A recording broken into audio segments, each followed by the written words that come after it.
Hello and welcome to South Asia Chat, a podcast brought to you by the Institute of South Asian Studies at the National University of Singapore. I'm your host, Rajni Gamage, a Postdoctoral Fellow at the Institute. In 2024, South Asia is expected to be the center of several political, economic, and social developments. Several countries in the region have had elections or have elections coming up, and the political and social mobilization that comes with that has already begun. In addition, there are several economic stressors driven by internal and external forces. Since the pandemic since 2020, and seen in issues of debt sustainability and growing socio-economic inequality, in this context, cities, which have been subject to rapid transformation in the face of decades of development projects, are an important site of observation in how these developments play out. To understand the transformation of cities and urbanization in South Asia, I am joined by Professor Nihal Perera, Emeritus Professor of Ball State University in the USA. He is the author of several volumes, including Decolonizing Ceylon, Colonialism, Nationalism, and the Politics of Space in Sri Lanka, and a co-edited volume, Transforming Asian Cities, Intellectual Impasse, Asianizing Space, and Emerging Translocalities. Thank you for joining me today. Thank you. So to start off, politics and society in many South Asian states still have very deep and complex links with their colonial and pre-colonial histories. So could you share some insights into how the history of South Asian countries, the ones you study more closely, for example, have shaped urbanization processes? Yeah, so thank you for the question. I will try to be very brief because I have written in these books and we have very limited time. I think what the urbanization, my study, because I like to study something concrete, because people talk about globalization, neoliberalism, nobody can catch any of these things, right? So when I study the production of Ceylon or Sri Lanka in regard to space, it occurred to me, there are four things that are very clear to me. One is Colombo never evolved from the land which the Sri Lankan people call Sri Lanka. It was created as a part of the Indian Ocean urban system that was created by the Portuguese first, right? And Colombo was an outpost. So it was a Portuguese city. How do I know? Because its structures are churches, a fort, a feitoria, and so on. None of these things existed in capital cities of the local people, if we can do that. And then secondly, so it was a part of something that was connected to a metropole, first Lisbon, Amsterdam, and then London. Then Ceylon was produced from Colombo. It was British after 1815, after the defeating of the central kingdom of Kandiudrata, which is called Kandy. They subdivided the island into provinces and districts. Provinces are administrative provinces, districts are revenue districts, and they connected through a communication system to Colombo. It's not connecting them to Colombo, it's subjecting them to Colombo. Basically, that was the idea, right? So that was how it was produced, and it was a very different place than anything that the Sri Lankan people call that existed previously, because this has a boundary. On the other side of the boundary, there's another state, and old kingdoms on this island did not have boundaries; they had frontiers for the large part. Number three, British also built an economy in here, which was coffee plantations first and then tea plantations, that was compatible with the European world economy. So they incorporated this into that, making Colombo the central node between the world economy and the local economy. And I have very clearly shown how the capitalists, the capital, the labor, the land, and everything was produced, including the crop. Right, so I'm not going to go into that in detail. Number 5 is they not only built this, they also taught the local people to understand and appreciate and work within this. So that is the epistemological side, which possibly we will come back again.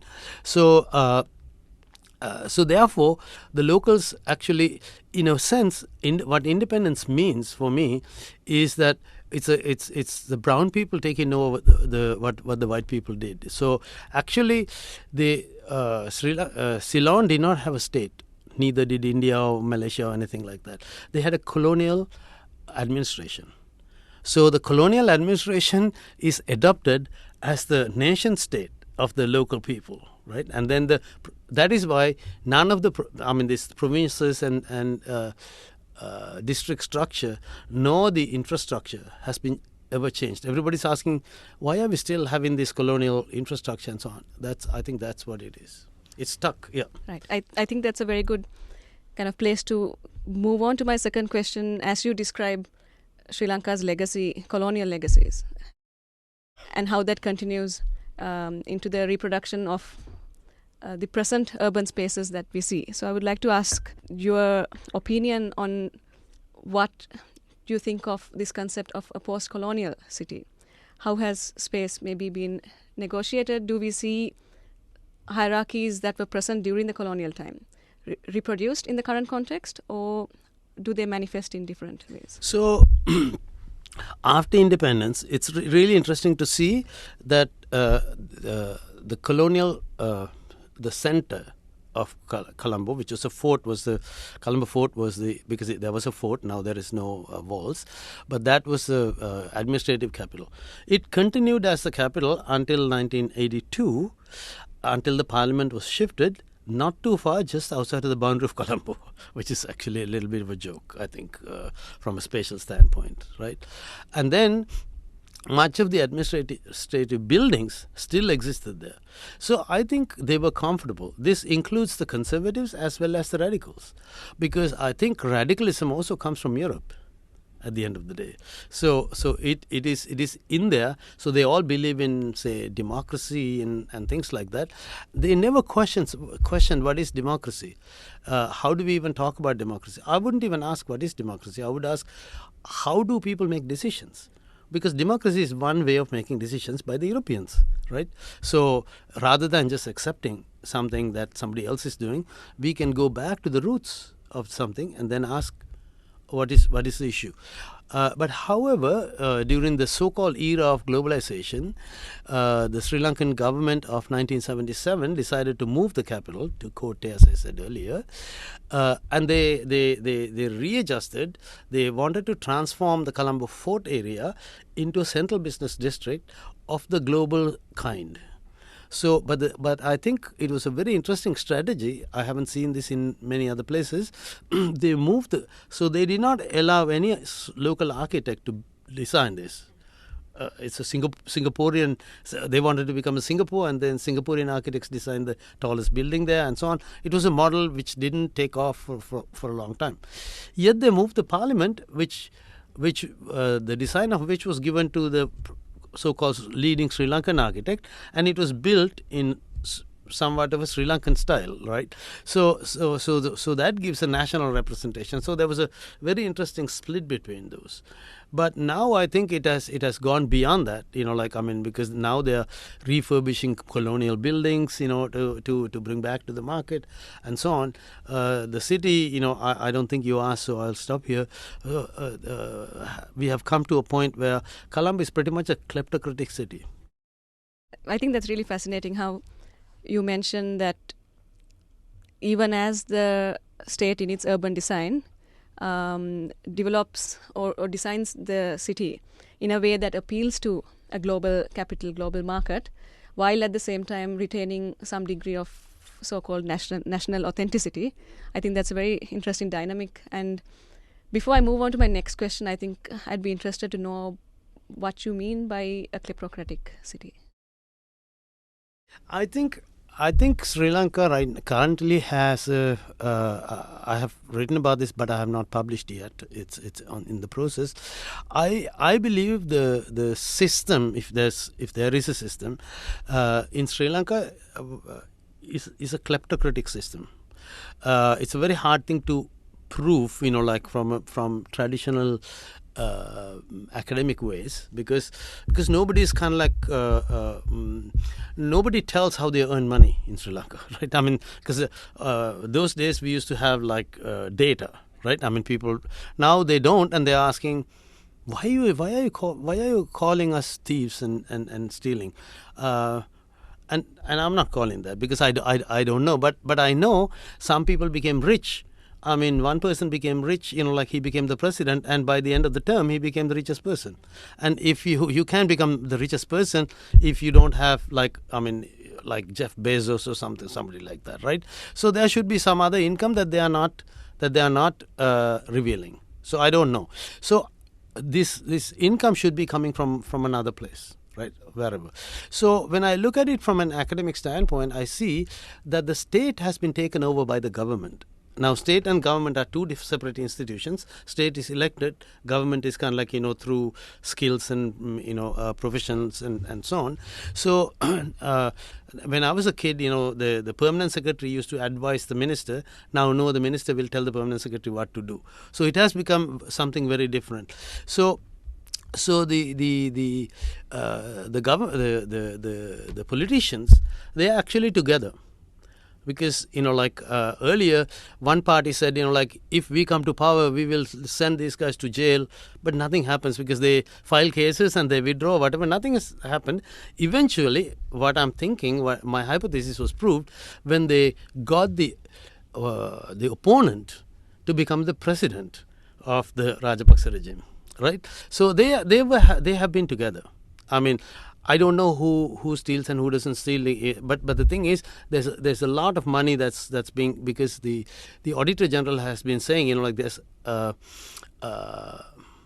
ill management of money. I mean, so none of these people want to say, as I'm hesitating to say, there was some very big malpractices are going on. So what I'm saying is kind of like the state is being used to earn money. Basically, by whom? By the politicians who have actually taken over the state, right?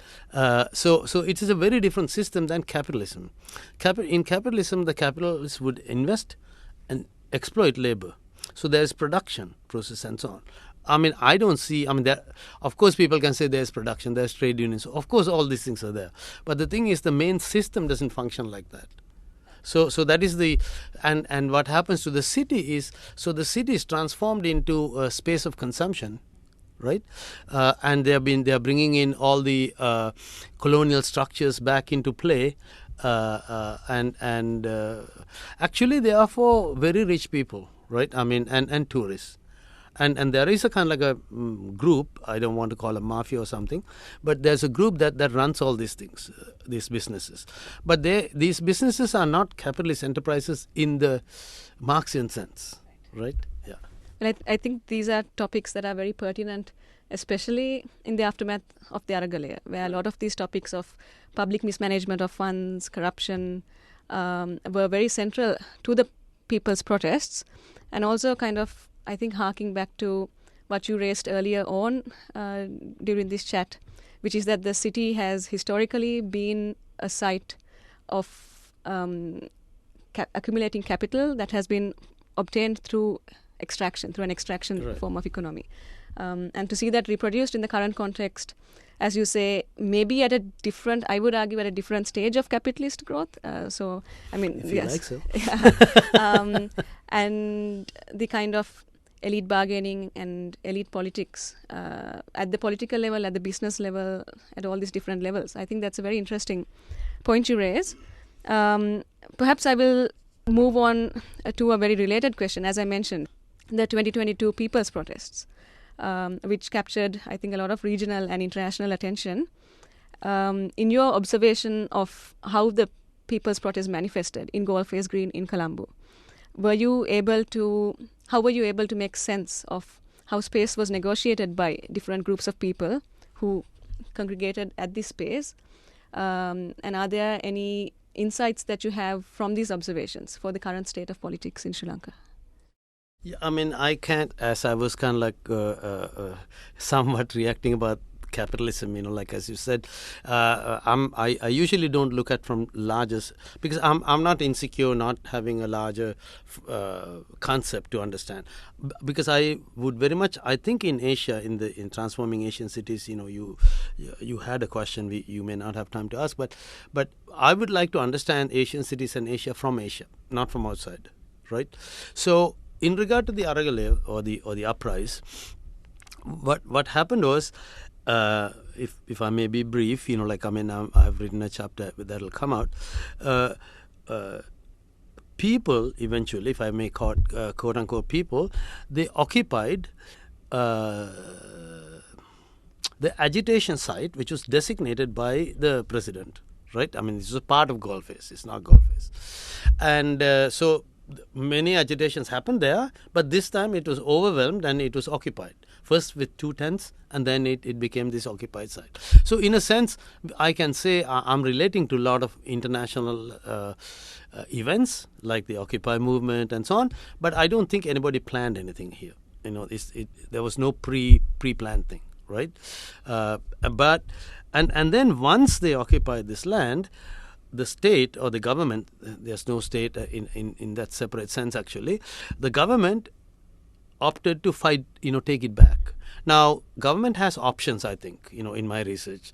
It can just, like in the earlier times, it can just let people, okay, come here, 5 days, 10 days, 15 days, you will go away. No, government decided to fight back. So I think when you fight back for that, then you are you are the loser. Right? I mean, you can win it, but you are fighting back. So in a sense, the Aragale won that. It was their space. So the streets and occupied spaces, they all became their space. Right? And then what happened was, eventually, people were coming in waves. At one point, they even took over the Prime Minister's residence and the President's residence and everything. Unfortunately, Sri Lanka, a lot of people talk an old language, general strike, hartal. That's old because those were led by the Samasamaja Party and the old, the Marxist parties. We don't have any at this time. So they would have actually led to something. Okay, we have occupied everything. We are going to form a temporary government. We're going to hold elections ourselves.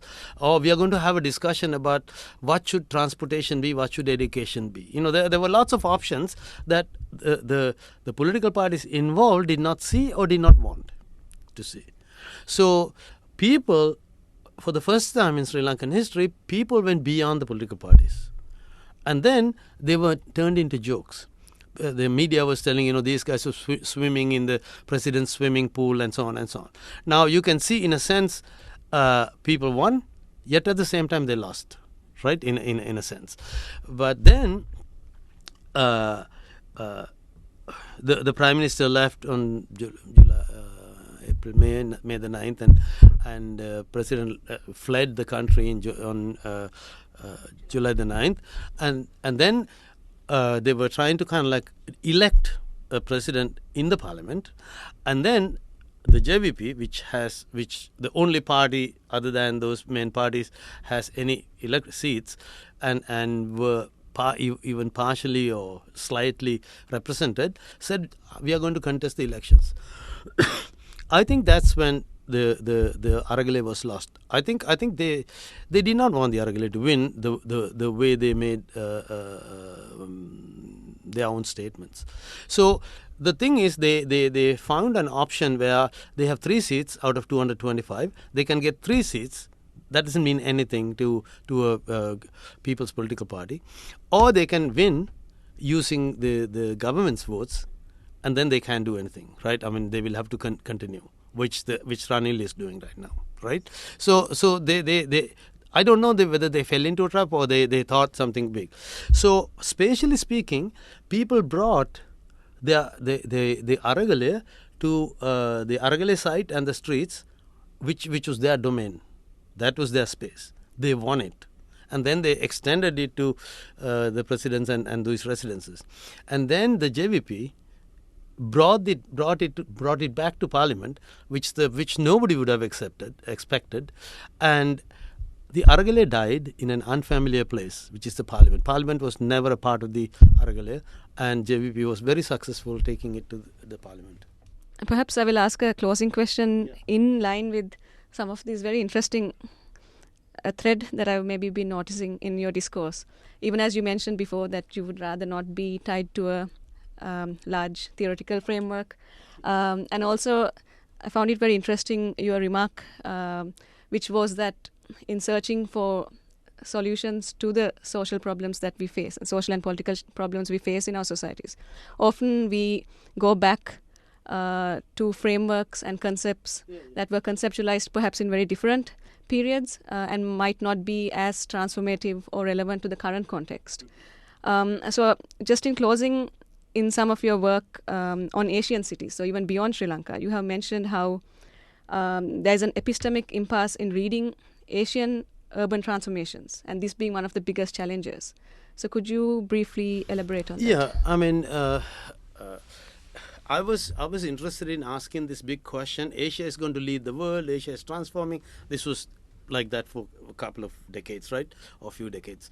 So I was interested, rather than, like, I've studied the world system and so on, but that's not what I'm interested in. I was interested in asking, what does the urban show in regard to where this transformation is going? What I found out was very sad, because I even organized a conference in Hong Kong. I invited a lot of people to talk about their own cities. Whatever they talk about, I can know from America, because they didn't have any voice of their own, right? And then I investigated how come, right? So they have a focus, and they have a framework, and they have a vantage point. Three important things in research, which a lot of researchers don't talk about, doesn't help them, right?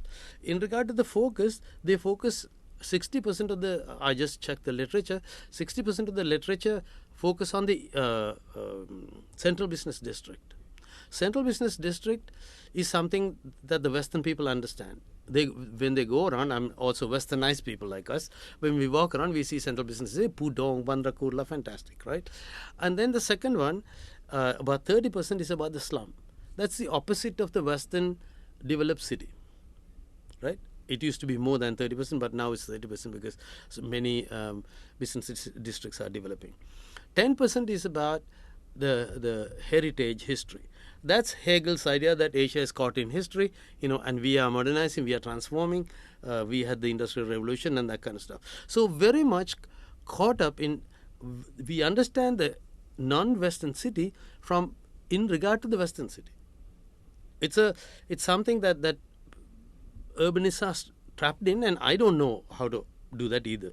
But I can see something that's huge transformation happening in Asian cities. I see the need to understand. And somebody from here, from Singapore, Lu Tai Ke, he used to be the planner of this city when it transformed from a third world place to whatever it is now. And he was very clear about this. Right now, the spatial is following the social in Asia, because we don't have any social concept of where it's going. So people keep building and so on, and then the planners try to accommodate that. Now, if we go like this, at some point, it will be very expensive. We will need to plan the second round, as he calls it. If we plan that, it will be very expensive, because the real estate will be very high at that time. And also, we will have to move people, right? So we are actually moving into some sort of a disaster. We need to figure out where we are going so that we can be a little bit proactive, which I don't see any, but I'm looking for, right? But the issue with this academically is we need to look at the right places. If you're looking at the three that I talked about, we will not find any responses to our question. We need to use frameworks. If we use Marxist framework, we will see class. If we use gender framework, we will see gender, and so on. If we use feminist frameworks and so on. So we need to theorize from. And number three is we need to look at urbanization and the larger world from Asia. We cannot look at Asia from the West, because that's what has happened. Because of that, Asia has become a database for Western theories. So a lot of people, like we do jobs for the United Nations, this, that, and these researchers, there's a lot of studies, but it's all data, because we don't question what is democracy. Is that even important, right? And so on. So the brown people have just moved into white spaces, and they think, Sri Lanka is very well known for this Ceylon.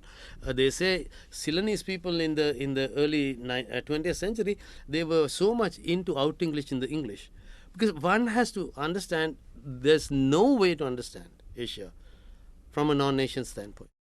Well, I think that's really fascinating. Probably we will end here, but just some closing remarks on how you mentioned how important it is in terms of epistemology, in terms of ideas, and then how that impacts the material conditions, and how perhaps it's good to proactively think about these places rather than simply academia describing material conditions as we see it. And then also your comment on how important it is to think from a place, and as part of maybe a broader project of decolonization, although I'm not sure you subscribe to some of these bigger terms. Anyway, thank you, Professor Nihal Perera, for sharing your insights.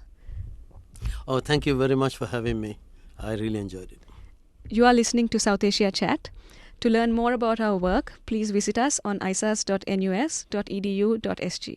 You can also get updates through social media. We are on Twitter, LinkedIn, Facebook, and Instagram.